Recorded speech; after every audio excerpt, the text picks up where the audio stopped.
Happy end of year 2014, everybody. I'd like to share with you the recent progress on PyanoH3ro. This is a rhythm-based game inspired by things like DDR and Guitar Hero, but we're trying at this point to explore and actually learn how to play the piano. So there's some other programs that do similar features, but this is something that's open source, something you can modify yourself. You can make your own commands, all that sort of stuff. So I've already shown a few videos on the play mode, which isn't that exciting, hasn't changed that much, but I have changed a lot on the create mode, which is allowing yourself to edit or create a MIDI file for use not only in this program, but whatever program you might imagine. So if I go create right now, after having made sure all my settings are correct, I can also use my MIDI keyboard. So create, and right now I'm going to just show you some of the ones that I've already made. So nothing exciting, nothing that will shake your mind, but it's something that I've worked on using this program. So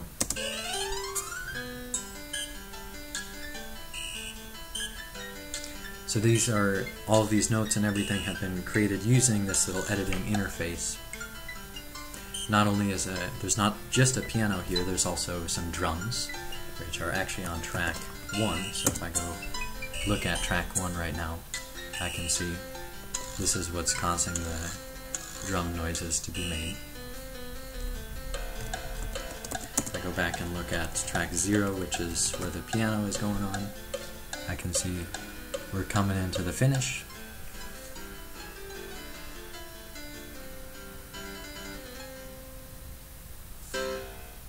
Alright, so yeah, I'd like to show you a little bit today of how you can work through and make your own piece using PyanoH3ro, using this create mode.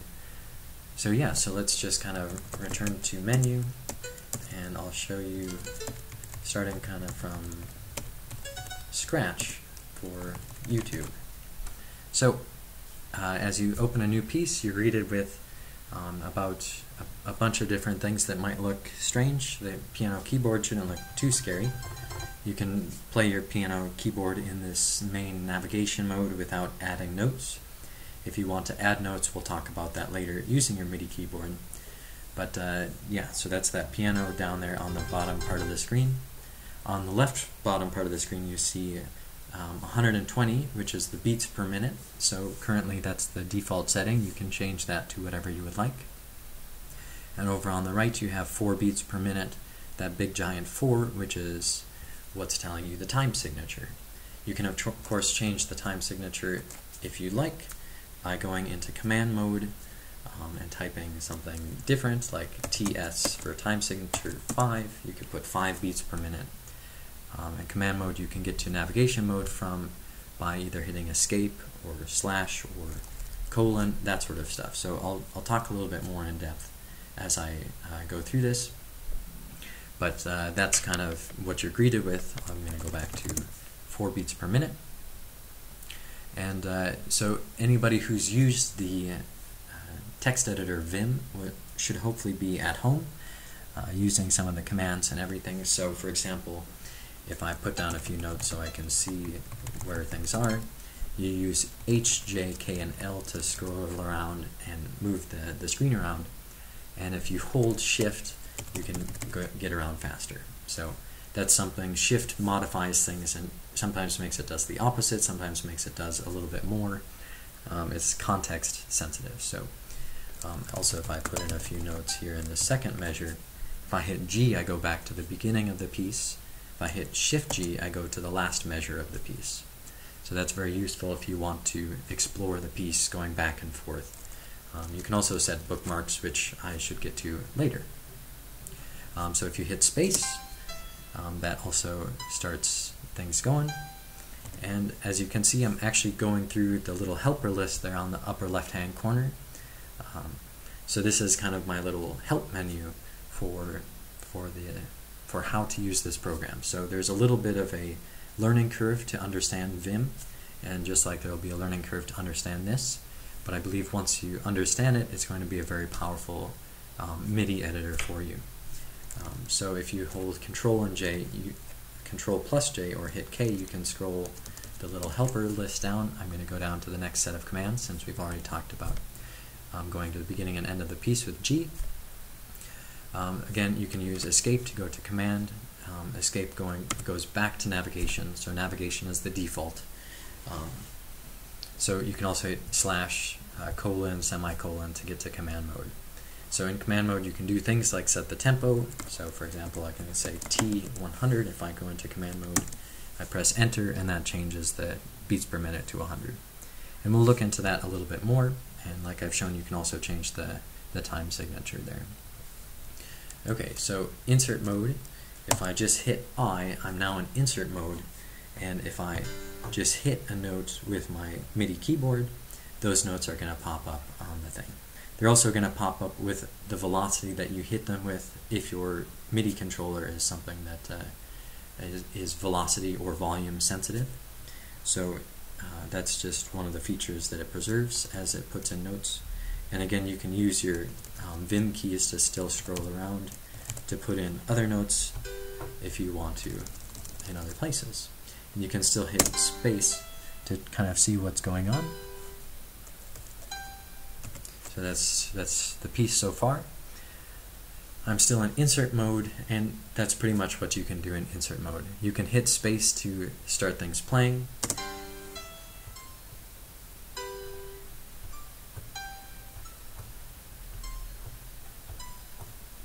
So you can also play while, you can insert while the piano is rolling.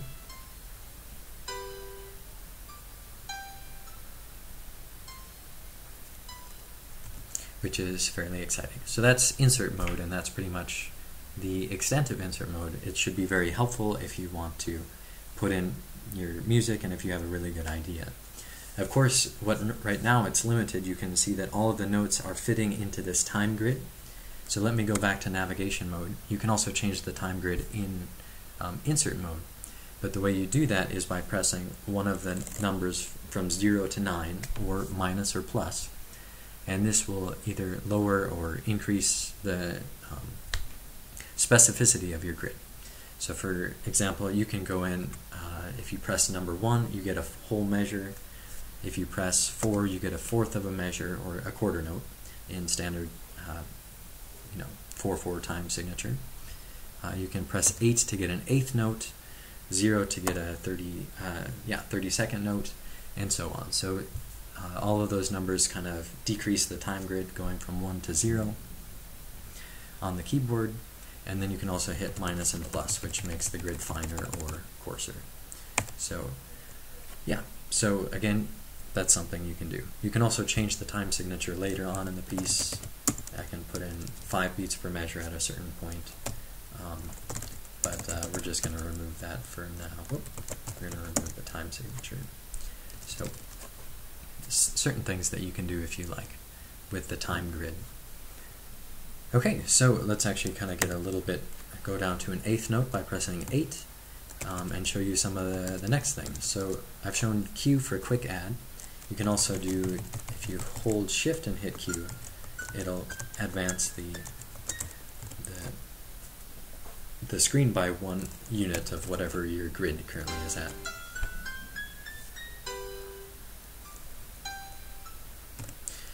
Some of the other things you can do are you can change the volume of the note at the cursor by hitting the left square bracket or right square bracket for getting things louder and softer, from 0 to 127.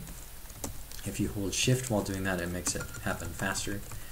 Quieter notes are grayer, and louder notes have a brighter color. I also, up on our helper list, you can see that if you can merge a note, for example, if I now have these 2 notes right there and they're in a line, they're the same pitch, and I want to merge those. If I change to a whole measure, you can see that they're both under the selection right now. And so if I hit M, that should merge them. Okay, well, I'm glad that worked.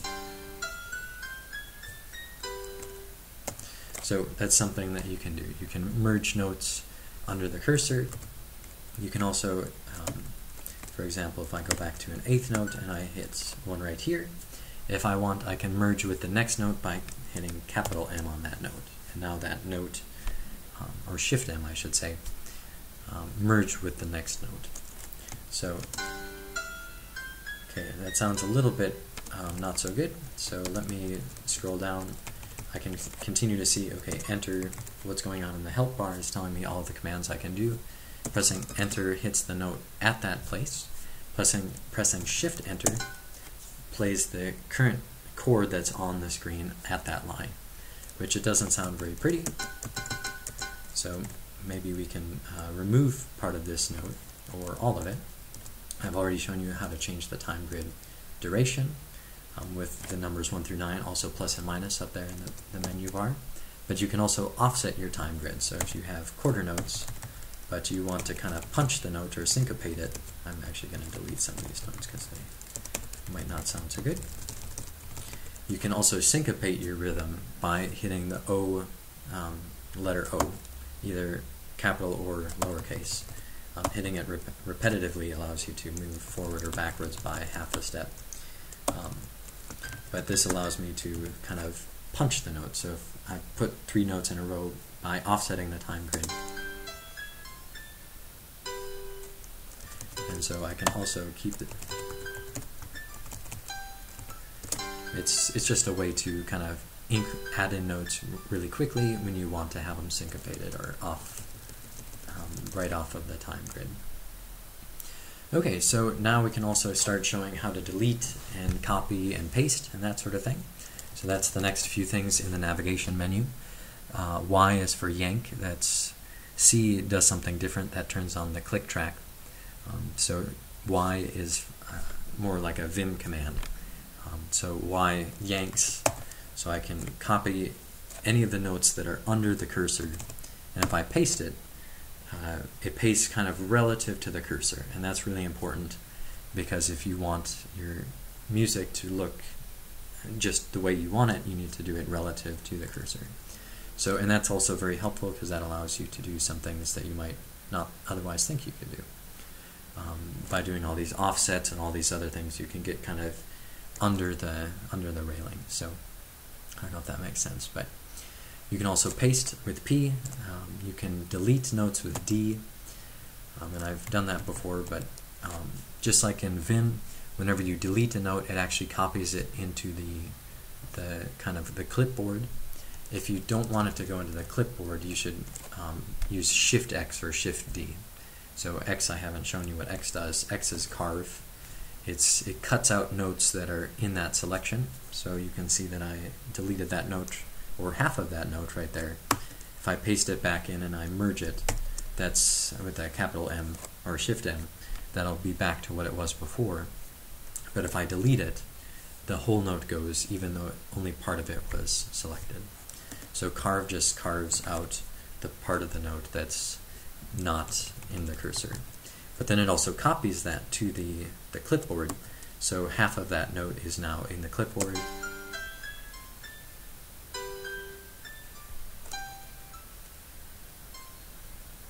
Okay, that's a very sweet song so far. And just showing some of the capabilities of this, just scratching the surface. You can paste, and you can also paste but copy what's under the selection and all that sort of thing. So, but for that to be really useful, I want to show you the visual line. Again, users of Vim should be familiar with the visual block and the visual line. So if I hit the letter V, I actually start creating this little selection. It's kind of hard to see where you're going if you're moving up with your selection. So hit Control V to kind of go back to where you started your selection. So what you can see now is I've selected all of these notes in that region, and if I hit delete, I can copy that note or cut it into the clipboard, and then I could, if I accidentally said, oh, I should have put that there, I can just hit paste to put it back, or shift paste kind of deletes whatever is in the current region. So let me just kind of redo this, and if I paste right here, it's going to remove some of the notes. Unfortunately, I don't have undo set up right now, so whatever you do is completely permanent. Eventually I'll make it so it's saving backups as it goes along. But yeah, okay, so you can delete, you can yank for copy, you can delete, yeah, all these sorts of things. What else do we need to know? If you hit Shift V, you get the entire line, just like in Vim. You get the entire line. You can delete the entire line. You can paste the entire line. You can also repetitively paste.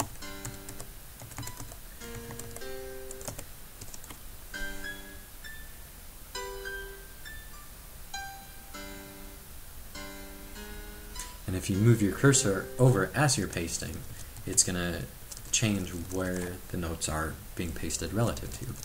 So that's just something that makes it a little bit easier. If you want to make a pattern for a measure, you can always do something, select that whole measure, and then paste it in the next one. I'm going to paste and delete everything that was in the previous measure, so now I have 2 copies of that. And you do that by hitting, I don't know if it's right there. Actually, maybe I don't have it. But if you hit Shift P, I'll put that in before I put it on GitHub, it deletes everything that was in the region that you pasted from.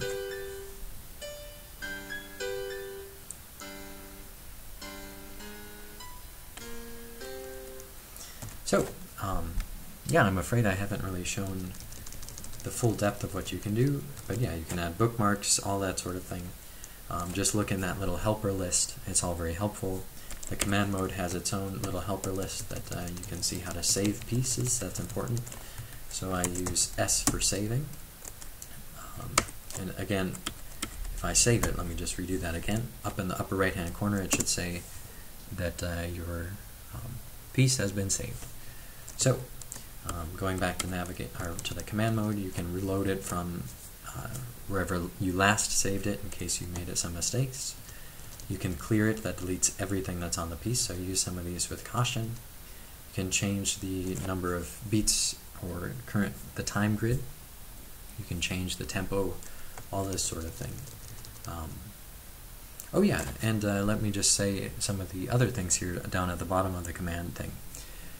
You can change the track that you want to edit, so if we're currently editing track 0, that's the first track that you have. If you edit track 1, E1, now I'm actually in a different part of the piece, but I can also add in my own notes here.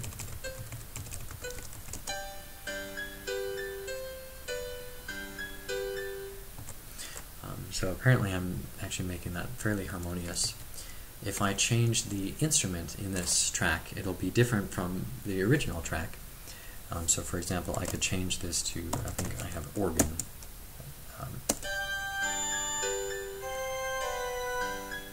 So it doesn't sound so good, but yeah, you can use any of the MIDI numbers, 0 through 127. You can also change it to a drum track if you want,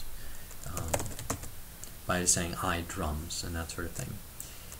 But it doesn't actually necessarily sound that good. I'll put it to a square wave. Sorry, it's actually a very loud square wave. So anything that you really want to do is possible. Okay, yeah, so we'll save that and we will quit. I think that's about all you probably have motivation and attention for. Again, you should check out GitHub to look at this. Try modifying it for yourself. I really encourage that. Let me know if you have any cool uses or cool new commands that you're plugging in. And if you'd like to send music for others to be able to see or work on or understand, get to learn how to play, I'd love that, especially if you have it in MIDI format. But you know, if you're just that good, I also, yeah, I'm willing to transpose into MIDI and also look online for that sort of thing. So send me permission if you want, and yeah. So happy New Year, and we'll keep in touch.